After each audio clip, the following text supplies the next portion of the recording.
আসসালামু আলাইকুম। গত ফেব্রুয়ারি মাসের 17 তারিখে আমি আমার এই ইনকিউবেটরে নিজের দেশি মুরগির খামারের 120 পিস ডিম ফুটাতে দিয়েছিলাম। সেই ভিডিওটি আপনারা অনেকেই দেখেছিলেন।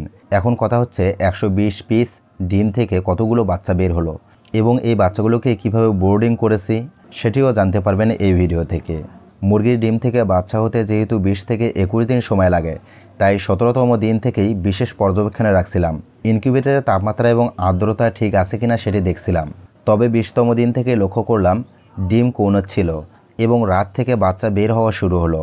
আলহামদুলিল্লাহ রাতের মধ্যেই সব বাচ্চা বেরিয়ে আসলো। তবে বাচ্চাগুলোকে দেখে ভালোই লাগছিল, কারণ আপনারা যারা আমার ভিডিওগুলো দেখে থাকেন তারা জানেন এই ডিম ফুটিয়ে বাচ্চা বের করার সম্পূর্ণ পদ্ধতিটা আমার নিজস্ব পদ্ধতিতে তৈরি করা। যাই হোক, বোর্ডিংয়ের জন্য যে প্লেন শিটটা ব্যবহার করতাম সেটাও অন্য একটা কাজে লাগানোর জন্য মুরগির এই পরিত্যক্ত খোয়াটাকেই ব্যবহার করলাম।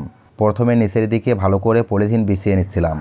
যেহেতু নিচের অংশটা একটু অসমান, তাই বিছাতে একটু সমস্যাই হচ্ছিল।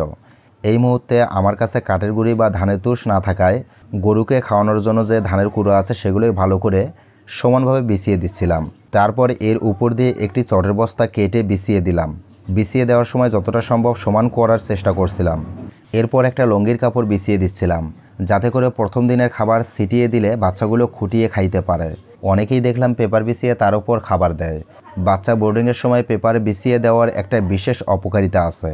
এতে করে মুরগির পা স্লিপ করে এবং মুরগির বাচ্চা প্রতিবন্ধী হওয়ার সম্ভাবনা বেড়ে যায়।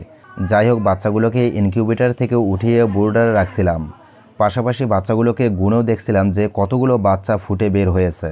আগেই বলে নেই, যেহেতু ডিম বসাতে দেওয়ার সময় চেক দিয়ে বসানো হয়নি, তাই 9টি ডিম ক্যান্ডেলিংয়ে অর্থাৎ 8 দিনের চেকে বেরিয়ে গেছে। তার মানে 111 পিস বাচ্চা পাওয়ার কথা।